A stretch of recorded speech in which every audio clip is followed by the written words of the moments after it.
لا إله إلا الله وحده لا شريك له وأشهد أن سيدنا محمدا عبده ورسوله لا نبي بعده.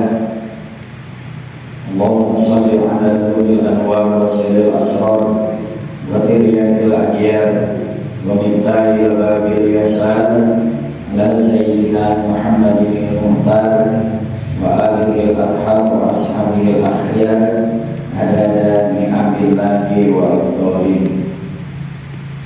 ما بعد قال تعالى يرفع الله الذين آمنوا منكم والذين أوتوا العلم درجات.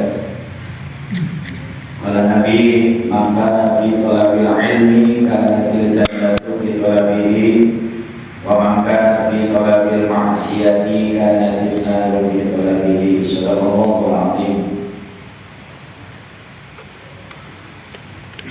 Ketua DKM Masjid Al-Ikhlas bersama pengurus yang lainnya yang saya hormati, para asatidz yang saya hormati, Bapak-bapak jamaah pengajian yang saya hormati, insya Allah kumpul kita pada malam ini mendapatkan keridhaan dari Allah Subhanahu wa Ta'ala, sehingga ilmu yang kita kaji malam ini insya Allah menjadi ilmu yang manfaat. Pertama-tama mari kita panjatkan puja dan puji syukur kehadirat Allah Subhanahu wa Ta'ala yang telah memberikan beraneka ragam nikmat kepada kita.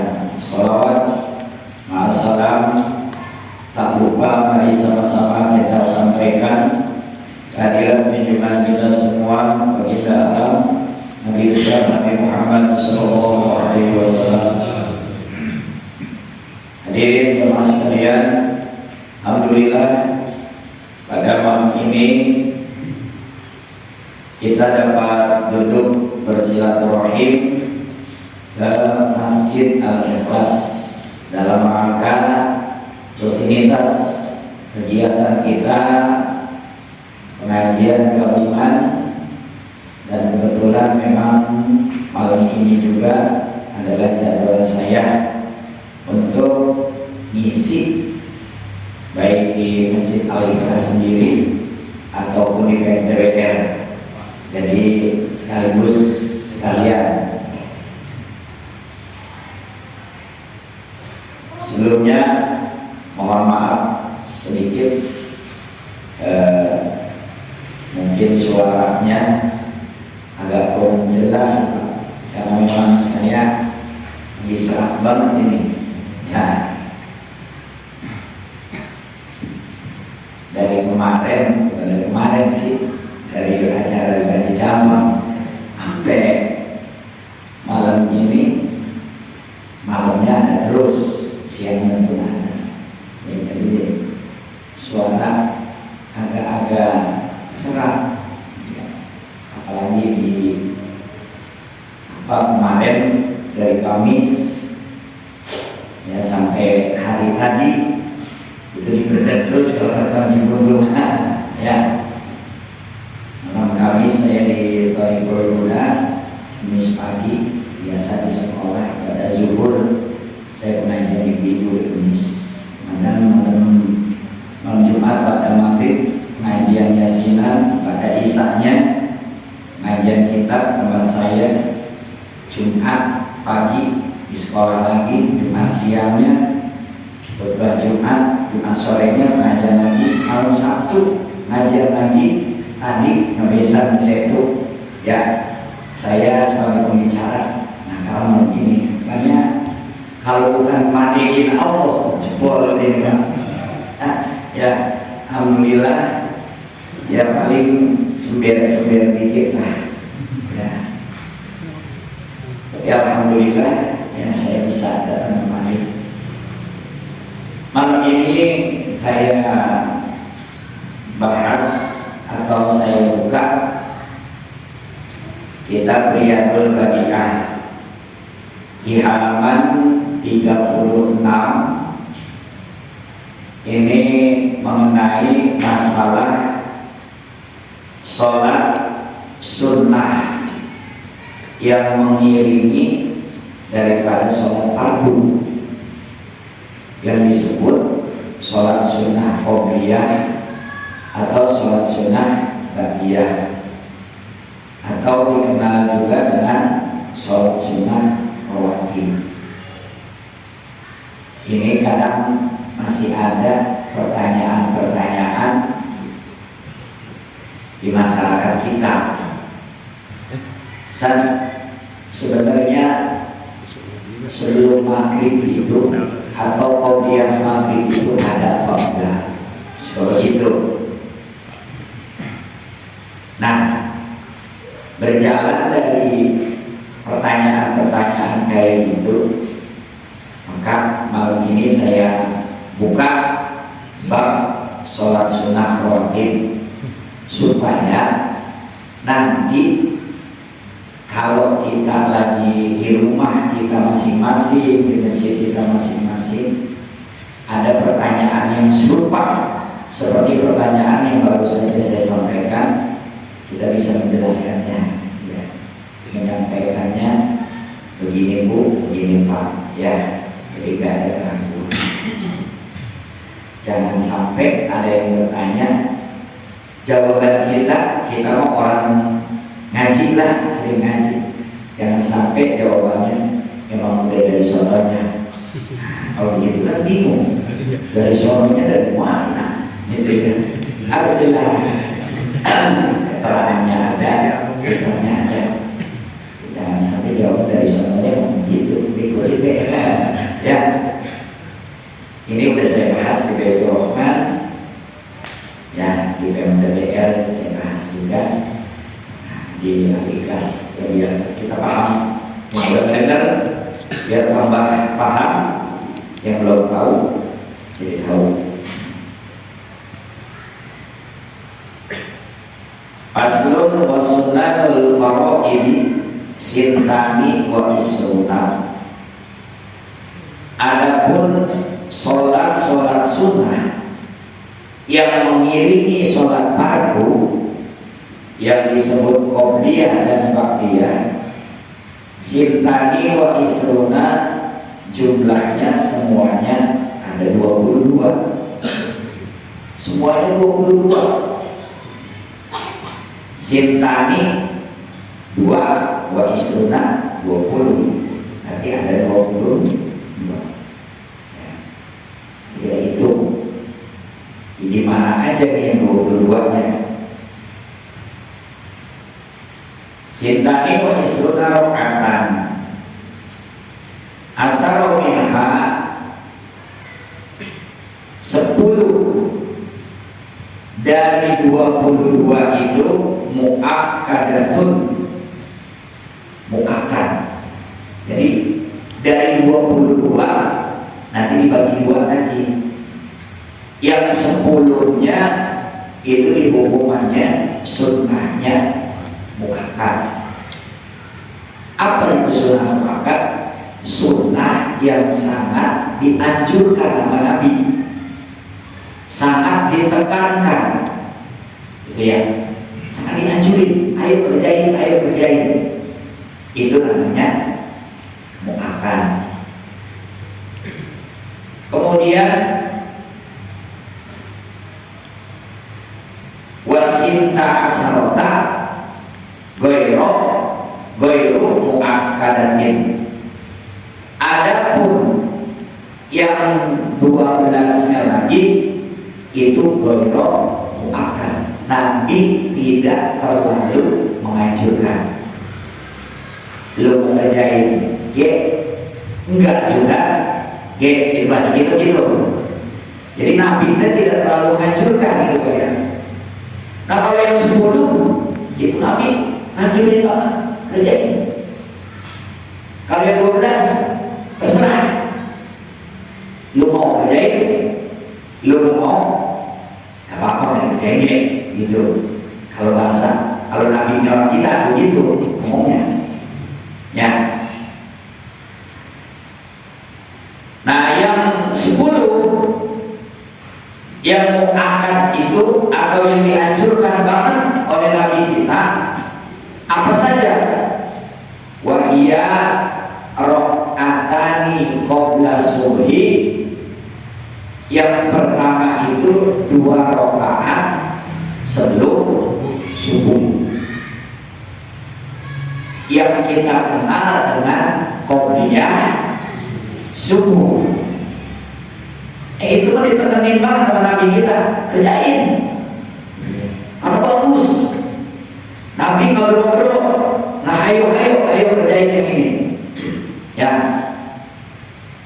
hanya di hukuman masuknya juga sunnahnya sunnah muakkad, sunnah yang sangat dianjurkan oleh Nabi kita.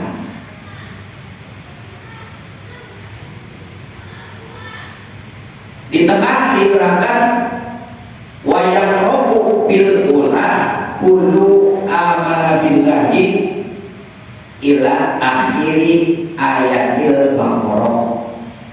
Ini Pak, sholat sunnah qobliyah subuh kita makan bacaannya apa ya? Bacaan apa ya? Dengan apa? Apa yang berhu, apa yang alat-alat, apa yang kuliah. Sehingga kita diatur sama ulama, sama guru kita yang akan kita pilih. Kalau bisa besok sholat sunnah qobliyah subuh rakaat pertamanya bacanya amana billahi wa malaikatihi wa kutubihi wa rusulihi ila akhiri ayatil baqarah, sampai habis surat terakhir ayat terakhir surat Al-Baqarah. Ini ya, amana billahi wa malaikatihi wa kutubihi wa rusulihi la nufarriqu baina ahadin min rusulihi qalu sami'na wa ata'na ghufranaka rabbana wa ilaikal masir. Bela yuribullahu nafsan illa usaha sampai pansurna alal qaumil. Itu bacaannya. Sholat sunnah qobliyah subuh bacaannya itu. Kalau kita mengaji ini apa kita bacanya? Ya. Kenapa ulama jurusnya itu yang dibaca? Tentu ada manfaat dan keutamaannya. Ya, ada manfaatnya, ada keutamaannya. Kalau enggak apa nama Nabi Lahi, maka di situ alam nasyro. Bacanya alam nasyro lalu surat Al-Insyirah. Ayat pertama apa? Rakaat pertama. Kalau apa juga au kuliah ayyuhal kafirun. Boleh kuliah ayyuhal kafirun. Tuh. Jadi ada 3 pilihan. Boleh bacanya amanah billah sampai terakhir, boleh kuliah boleh al-nasr, boleh kuliah ayyuhal kafirun. Karena udah tahu nih besok qobliyah subuh bacanya itu Pak. Rakaat pertama. Pilih itu yang di antara yang 3. Yang mana menurut kita enak, yang mana menurut kita mudah. Kuliah baik udah. Ya, yang pendek. Gitu. Memang makanan kita kan ini ya. Orang apalnya itu. Yang apalnya itu. Yang pertama. Untuk rakaat keduanya wa bisa niati qul amana billahi, lebih sudah lagi ila akhiri ayati al-Imran, surat ayat terakhir surat al-Imran. Dari Bapak ada di Quran ayat terakhirnya dimulainya dari qul amana billah sampai terakhir itu bacaannya. Ya. Kata apa Zat? Alam taro hai Bapak, boleh diganti dengan alam taro hai Bapak atau bukan ya sabil. Kata apa juga awil ikhlas qul huwallahu ahad Allah samad. Lu kuliah dulu baik begitu agak kuliah dulu bener kan ya.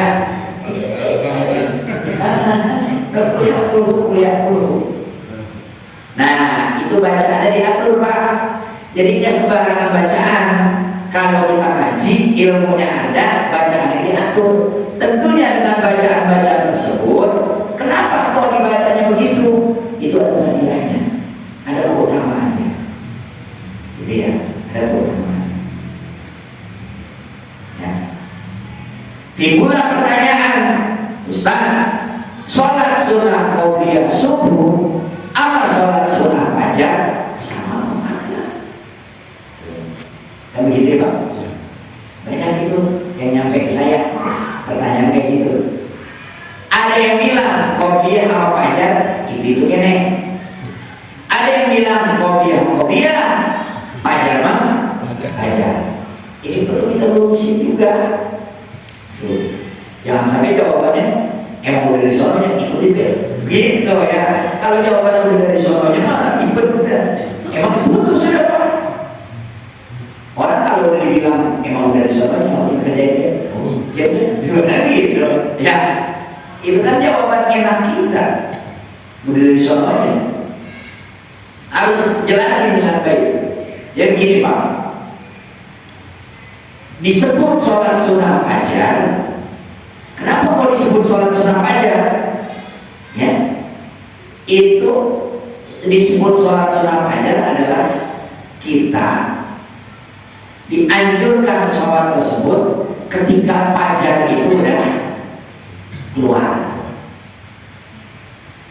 Fajar keluar tandanya apa? Kalau di jam-jam begini, imsak. Imsak itu tanda fajar itu udah keluar. Kan kita kalau puasa, habisnya waktu kita untuk makan sahur apabila fajar udah keluar. Itu udah nggak boleh sahur, udah habis waktunya. Nah, keluarnya fajar ditandai dengan imsak. Imsak itu apa aja? Duluan imsak, duluan aja Pak. Duluan imsak kan? Biasanya imsak itu 10 menit sebelum ajarnya, ya kan? Karena imsak itu 4:33 kalau nggak salah ya, 4:33. Sedangkan ajar 4:41. Nah, berarti tatkala imsak, disitulah kita niatkan usolli sunnatal fajri rakaataini lillahi. Tuh, baca di situ. Ketika disebut sholat sunnah fajar adalah ketika fajar itu keluar. Sedangkan yang namanya qobliyah subuh adalah sholat yang dilaksanakan setelahnya kumandang azan, sebelum melaksanakan sholat subuh. Tuh. Boleh nggak sholat sunnah qobliyah sebelum azan? Boleh nggak? Kan enggak ya, kebanyakan setelah azan. Dan azan baru kita niat sholli sunnatan qobliyatas subhi rakaataini lillahi ta'ala. Nah, makanya dari situlah antara fajar dan sholat sunnah qobliyah berbeda. Fajar fajar, qobliyah qobliyah. Tidak bisa fajar dan qobliyah disebut jadi satu. Timbul lagi ada keterangannya yang mengatakan qobliyah sama fajar sama, versi ulama. Namun yang mengatakan begitu kagak semua ulama, ya hanya sebagian. Kan bahasanya qala ba'dul ulama, mengatakan sebagian ulama, enggak semua. Nah, kalau ada yang mengatakan sama, monggo dia dengan versi dan ilmunya, kita menyalahkan. Kalau yang mengatakan berbeda, kita pun enggak menyalahkan karena dia punya versi ilmu dan dalil serta keterangan. Dua-duanya juga betul. Hampir Pak. Ini jangan dari sananya ya. Dari sananya orang bingung. Gitu. Nah, kita kembali kepada sholat sunnah qobliyah dan ba'diyah Yang digolongkan sebagai sunnah muakkad yang pertama adalah sholat sunnah qobliyah subuh. Ditekenin lagi, kita suruh kerjain kita. Ya. Syukur-syukur kita bangunnya lebih awal waktu, lebih dekat, ya, bisa melaksanakan sholat sunnah qobliyah subuh. Atau yang keduanya warokatani qabla zuhri warokatani ba'daha. Yang berarti yang keempat kelimanya, yang ketiga keempatnya, dan kelima enam gitu Pak ya. Tadi kan semua 10 ya. Qobliyah zuhur sama ba'diyah zuhur. 2 rakaat sebelum zuhur, 2 rakaat setelah zuhur. Itu Nabi sangat menganjurkan kepada umatnya, kerjain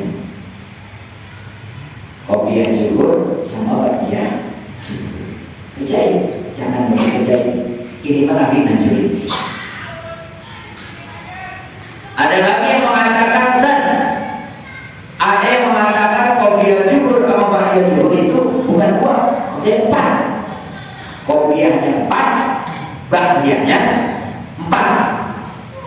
Ada hadisnya, siapa yang melaksanakan sholat sunnah qobliyah zuhur 4 rakaat, ba'diyah zuhur 4 rakaat, Allah bakal bangunkan gedung yang megah di surga.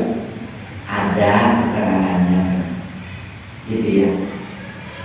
Cuma nanti ditafsirlah sama ulama. Sebelumnya 2, sesudahnya 2 itu muakkad. Dan sebelumnya 2, sesudahnya 2, yang 2 lagi masuknya ghairah muakkad. Paham gitu Pak ya? Emang 4, sebelumnya 4, sesudahnya 4. Tapi yang 4 ini bagi 2, yang muakkad 4, yang ghairah muakkadnya 4. Jadi itu tekanin 2 rakaat, 2 rakaat sebelumnya, sesudahnya. Yang tidak ditekanin sama 2 rakaat sebelumnya, 2 rakaat sesudahnya. Nanti masuknya sama ke ghairah muakkad yang 2-nya, gitu ya. Nanti Pak ya. Jadi yang sangat dianjurkan sama Nabi mah sebelumnya 2, sesudahnya 2. Itu yang dianjurin teman-teman. Adapun yang 2 lagi kan terserah. Lo kagak capek kerjain, lo capek udah nggak usah kerjain. Kalau dikerjain banyak Pak.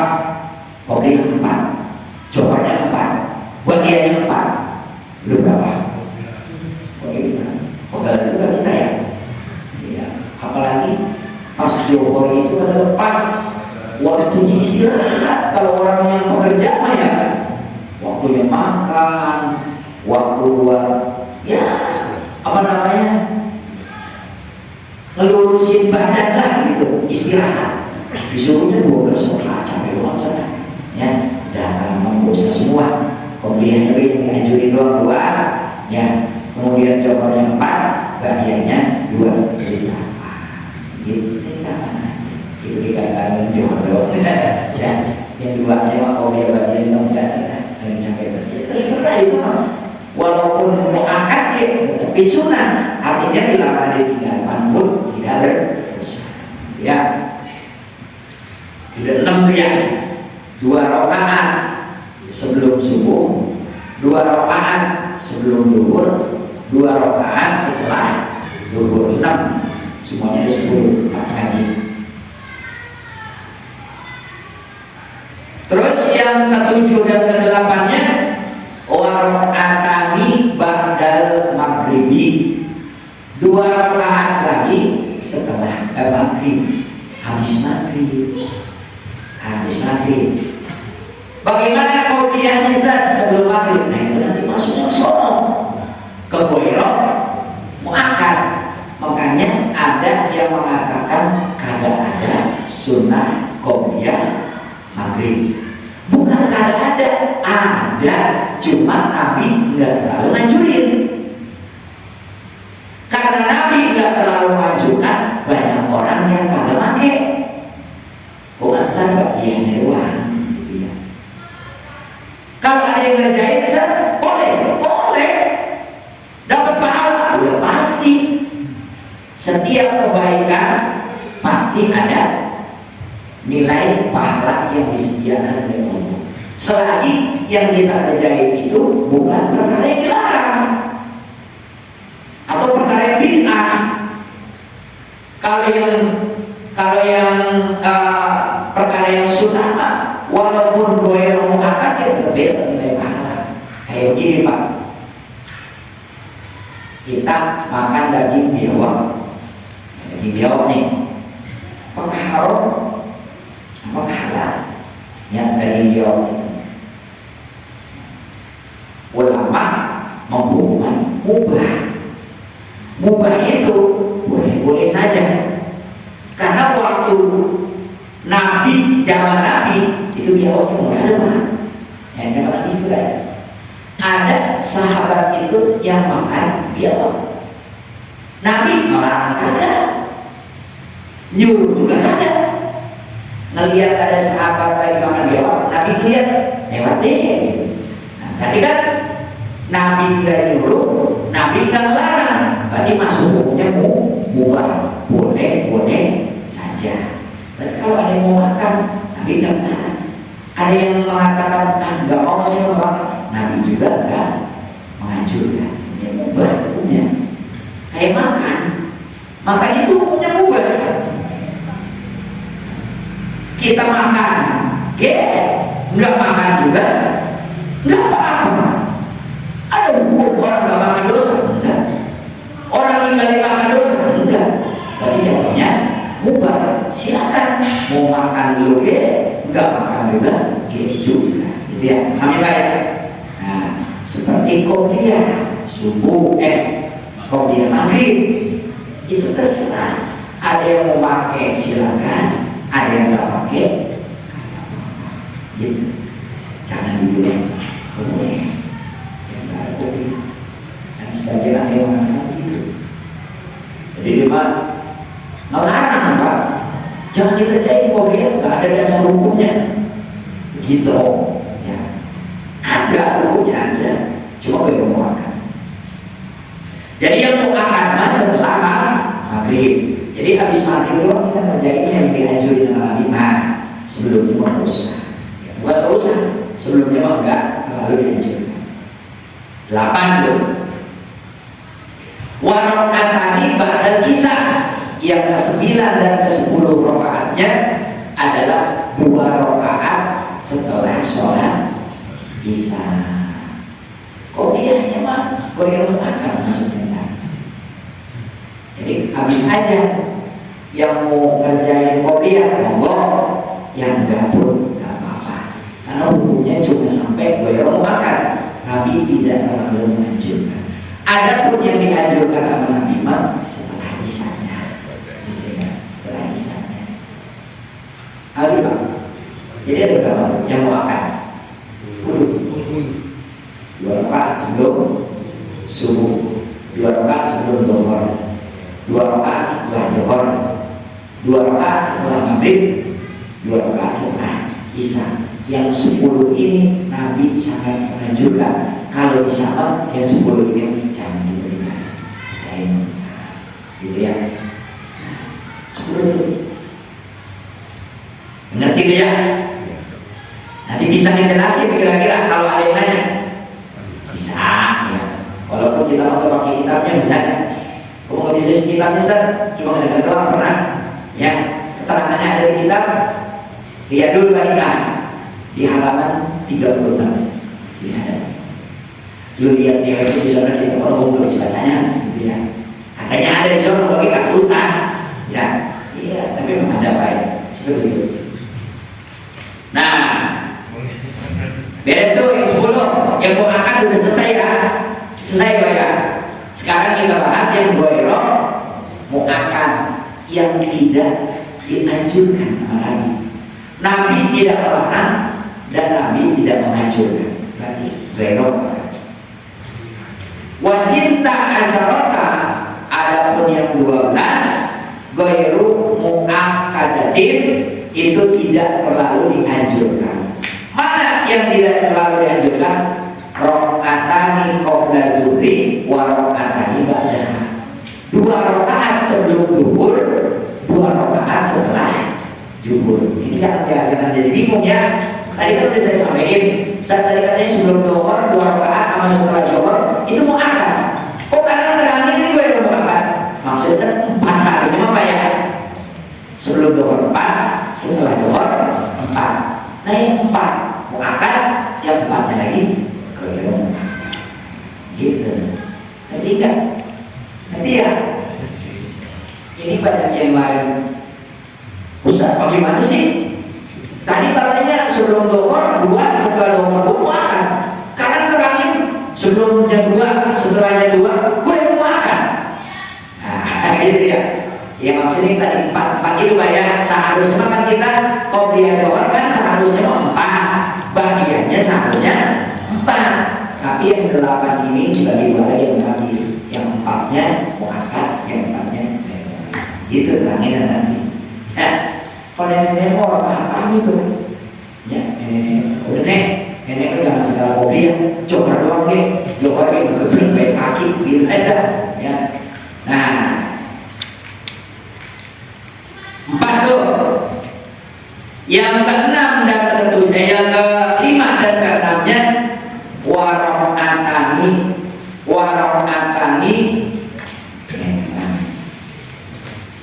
Lalu kita lihat mana ini banyak.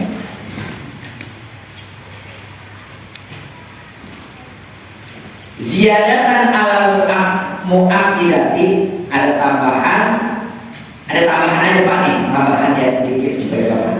Sebagian daripada ulama mengatakan tetap yang buahnya bukan gue makan, itu akan begini. Jadi kita 10-nya 4, setelahnya 4. Itu sebagian ulama ada yang mengatakan. Karena dia berpatokan sama hadis Nabi. Di sini terangkan li hadisin karena ada hadis man wazoba ala arba'i qabla zuhri wa arba'i ba'daha haramahullahu ala nar. Bila mana ada orang yang membiasakan sholat sebelum zuhurnya 4, setelah zuhurnya 4, maka haram buat itu orang tersentuh api neraka. Nah, ulama yang pakai hadis ini jadi menganjurkan kagak ada yang boleh makan, semuanya makan, kata dia, gitu Pak ya. Jadi sebelumnya 4, setelahnya 4, dua-duanya dihukum makan. Itu sebagai ulama, ya, karena dia memakai hadis keterangan ini, gitu ya. Yang tadi kan mengatakan yang 4-nya muakkad, yang 4-nya ghairu muakkad. Ulama ini mah semuanya muakkad, karena ada hadis begini. Terserah itu monggo, ya, masing-masing ulama pendapat berbeda dan dia bertanggung jawab atas apa yang kita sampaikan. Gitu ya. Wal Jum'atu kajumri, kalau sholat Jumat sama seperti nomor. Paha arba'u qobliyatin wa arba'u ba'diyatin. Sama Jumatan deh, qobliyahnya 4, ba'diyahnya 4. Kalau lagi sholat Jumat Pak ya, sama yang dibedain, sama seperti Johor, gitu. Jadi 4 seharusnya. Pakai 4 tidak baik. Habis aja kita sholat lagi. Ya, itu 4. Kadang-kadang habis aja Jumat, kalau kita lakonin 4, kadang-kadang mengganggu orang Pak ya. Kebanyakan kan habis ajan pertama ini kita sholat ya. Kebanyakan cuma 2 rakaat semua ya. Jarang yang 4, 2 aja. Karena emang yang berangkatnya 2. Kalau ada orang yang berusaha saya berbiasa 4 sana, apalagi yang diri cuma di depan. Kan imam udah berbuat masih sholat baik, gitu kan? Ya, jadi mengganggu, jadi tidak berdua aja, ya, gitu. Sama seperti wal Jum'atu kazuri. Jadi bagiannya sama bagiannya sama-sama. In kana mu'miyatan alizuri. Pakai wajib azuru ba'daha pala bagian tambah. Jadi kalau memungkinkan riwayat kalau memungkinkan di sini. Ya. 8. 4. Yang kelima dan keenamnya wa arba'un qabla asri, 2 rakaat. Wa arba'un qabla asri, 4 rakaat sebelum asar. Asar itu seharusnya qobliyahnya 4. Ya. Qobliyahnya 4. Cuma di hukuman goyrok muakkad. Jadi qobliyah asar mah goyrok muakkad, Pak. Tidak terlalu dianjurkan lagi. Tapi kebanyakan kita pakai semua apa ya? Gak apa bagus. Karena ada hadis juga yang menerangkan rahimahullahu imro'an sholat qabla nasri arba'an. Ya. Allah akan memberikan kasih sayang kepada manusia atau seseorang yang sholat sebelum asarnya 4 rakaat. Jadi orang yang sholat sebelum asar 4 rakaat dapat kasih sayang dari Allah. Ini hadisnya. Yang bagi maka wajib al-muhafidhati 'alaiha roja'an, ya, ad-dukhul fi da'watihi sallallahu alaihi wasallam. Maka wajib buat kita menjaganya. Artinya udah jalanin baik 4 rakaat, ya, sebagai harapan kita dari doanya Nabi Muhammad. Jadi Nabi pernah mendoakan kepada kaumnya, siapa yang melaksanakan sholat sunnah qobliyah asar 4 rakaat, didoain sama Nabi akan mendapatkan kasih sayang dari Allah. Nah, itu kita lakukan, kita jaga yang kita laksanain supaya kita dapat doanya dari Nabi Muhammad. Ya, kalau memang malas ya 2 gitu. Kalau lagi ketol dikit 4, jadi kita lihat. Berarti berapa tuh Pak? 8 ya? 8, sisa berapa? 4 lagi ya? Dan semuanya 12.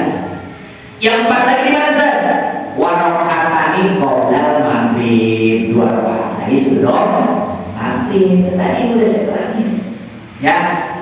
Terus 2 laginya wa raka'atani qabla isya, 2 rakaat sebelum isya. 12 semuanya. Nah, itu semuanya di hubungan goyrok muakkad. Tapi kalau ada yang melaksanakan, laksanakan. Karena hadis banyak juga yang menerangkan tentang itu semua. Itu banyak. Nah, di sini ada satu keterangan. Ya, di sini ada satu keterangan. Bila mana ada satu tempat yang memang tidak memakai qobliyah maghrib, maka udah saya sampaikan kemarin di Al-Baqirah jadwal saya itu tentang fadilah ajan, ya fadilah ajan. Di sini juga udah saya sampaikan ya, pertemuan minggu kemarin yang udah ngaji di Bang Biji itu, ya, yang 5 biji ngaji mereka.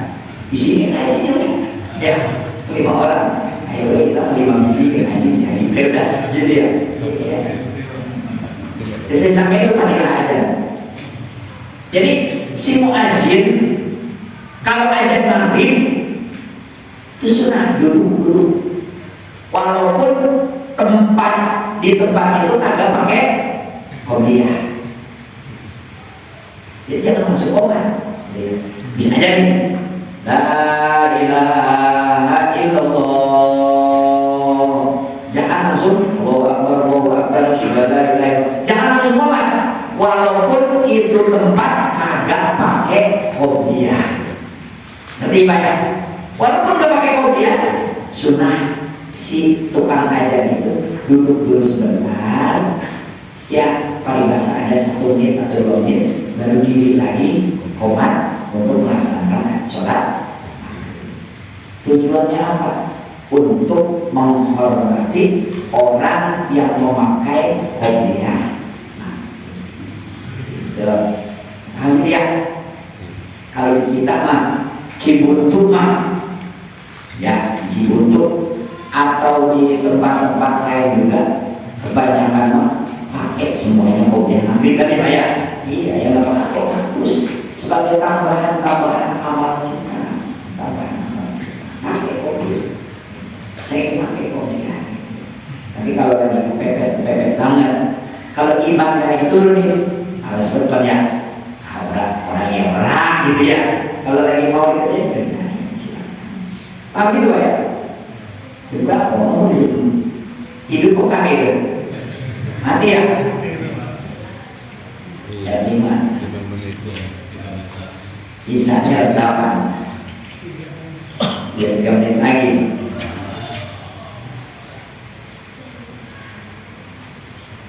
Sebenarnya mah kalau Qobliyah Ba'diyah udah selesai. Tapi ini bab ini ada tambahan sedikit. Dilanjut apa Pak? Udah aja sekian. Kita bikin tanya aja ya. Ya. Nah, jadi ya saya ulas kembali bahwa sholat sunnah yang mengiringi sholat fardu yang disebut dengan sholat sunnah rawatib atau disebut dengan sholat sunnah Qobliyah Ba'diyah semuanya ada 22 rakaat. Yang 10 rakaat sangat dianjurkan sama Nabi untuk dikerjakan sebelum subuh, sebelum duhur, 2 rakaat setelah zuhur, ya 2 rakaat setelah maghrib, 2 rakaat setelah isya. 10 sangat dianjurkan. Yang 12 itu tidak terlalu dianjurkan sama Nabi, yang disebut dengan ghairah muakkad. Mana yang 12 yang tidak dianjurkan sama Nabi? Ya, sebelum zuhur 2 rakaat, setelah zuhur 2 rakaat, sebelum asar 4 rakaat, sebelum maghrib 2 rakaat, sebelum isya 2 rakaat. 12 semuanya. Nah, beres. Dan silakan tinggal kita ngamalinya, gitu ya. Sampai di sini, kalau ada yang mau nanya seputar yang baru saja kita bahas, silakan. Kalau enggak ada pertanyaan, tadi langsung ditutup.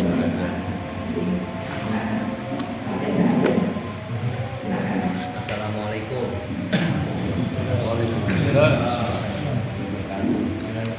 Ini tak, saya mau tanya terkait Qobliyah subuh. Saya pernah dengar bagi yang telat subuh, Rasul pernah menganjurkan untuk sholat subuh terlebih dahulu, lalu Qobliyahnya dikodok belakangan. Nah, saya mau bertanya itu pernah saya dengar, cuma belum pernah bertanya sama guru kan gitu, takutnya nanti salah ini gitu kan. Ya, mungkin pertanyaannya itu aja. Terima kasih. Jadi Pak mengkodok sholat sunnah. Ya. Kalau sunnah mas sebenarnya kan ditinggalkan tidak apa-apa ya. Iya. Karena ini orang udah terbiasa seumur hidupnya itu nggak pernah meninggalkan Qobliyah subuh. Contoh nih Qobliyah subuh aja 1. Jadi ketika dia sampai di masjid atau dia karena bangunnya kesiangan sehingga sampai di masjid udah komat, udah melaksanakan sholat fardu, dia tidak ada waktu dan kesempatan untuk melaksanakan sholat Qobliyah, merasa mengganjal Pak kalau orang udah biasa Pak. Ya, merasa menyesal banget gitu. Makanya di situ ada satu keterangan sholat sunnah Qobliyah itu bisa kodok walaupun dikerjakannya setelah.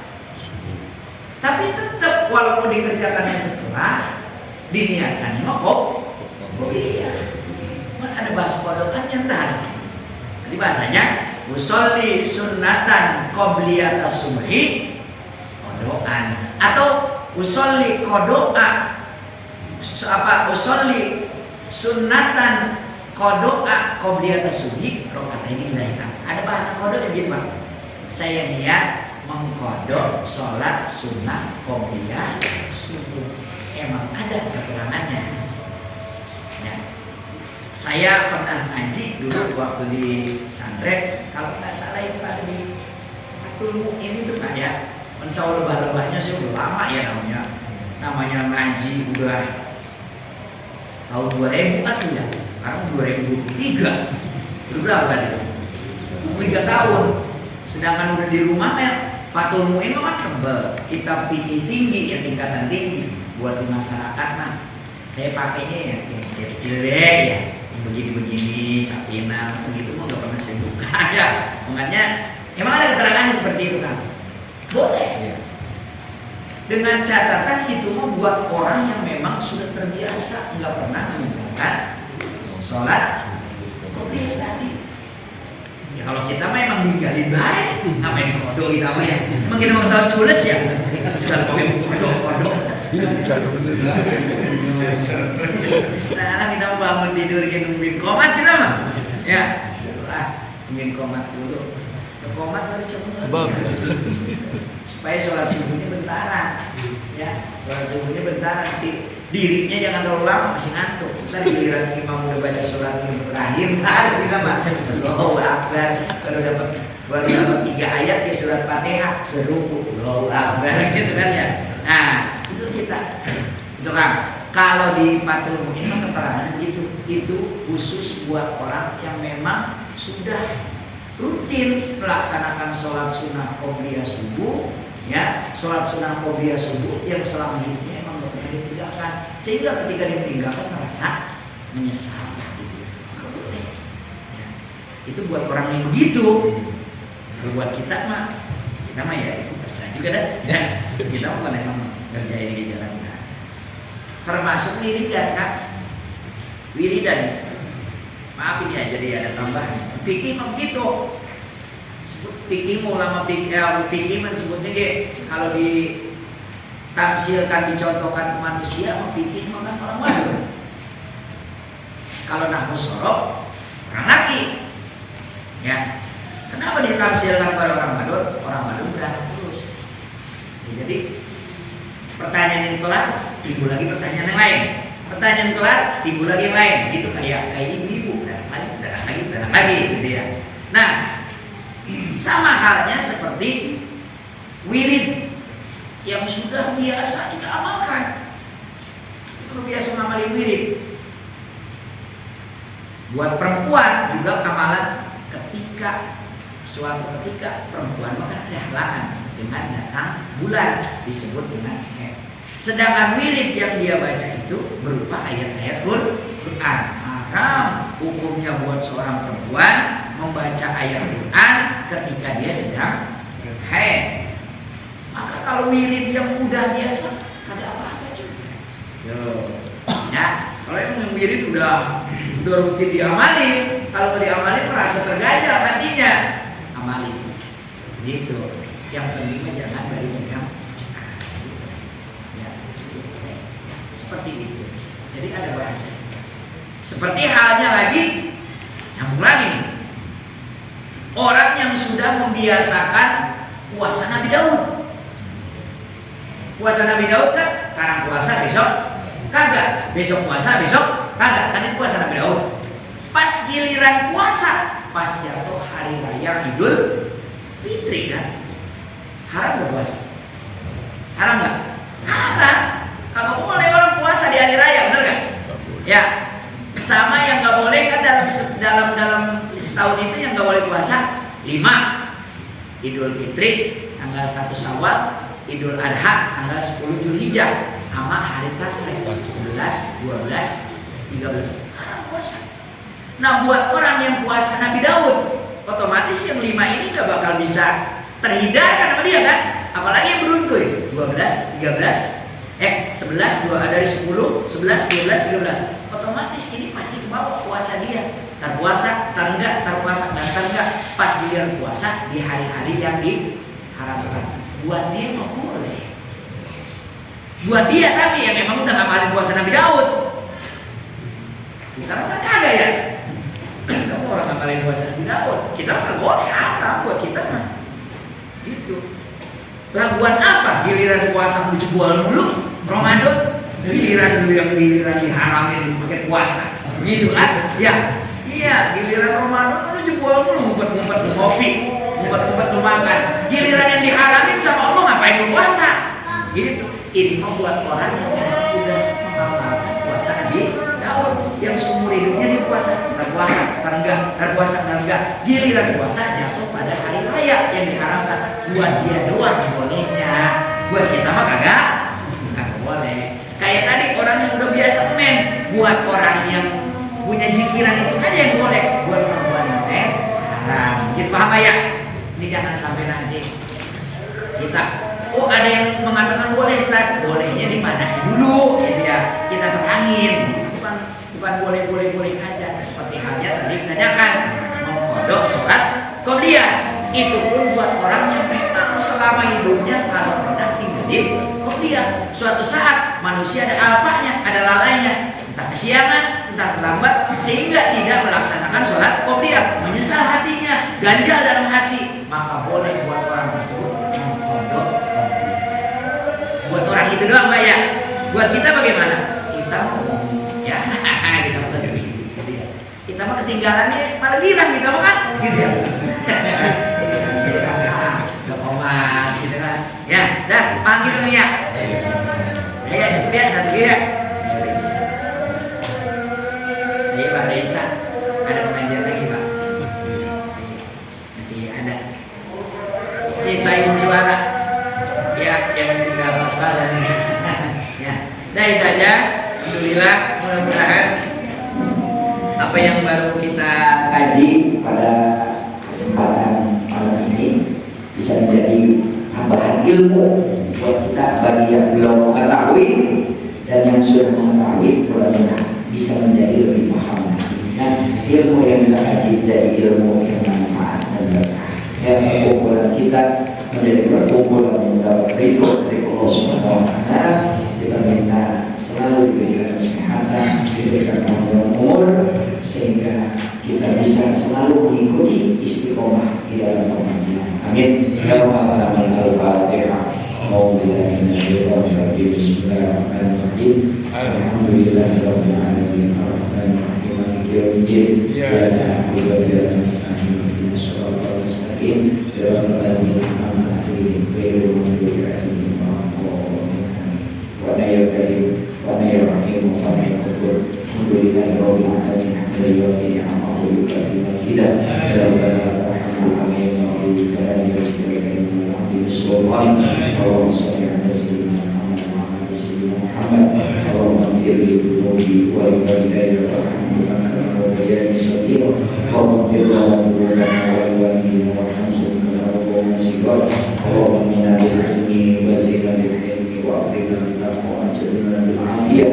Allahumma ahdina bil-hayati al-ulama wa nasna bil-mawti syuhada wa yasudna yawmal qiyamah fi zumratil awliya wa adkhilna jannata ya alaihi wassalatu wassalam. Rabbana atina fid dunya hasanah wa fil akhirati hasanah wa qina adzabannar. Sallallahu alaihi Muhammadin wa ala alihi wasallam.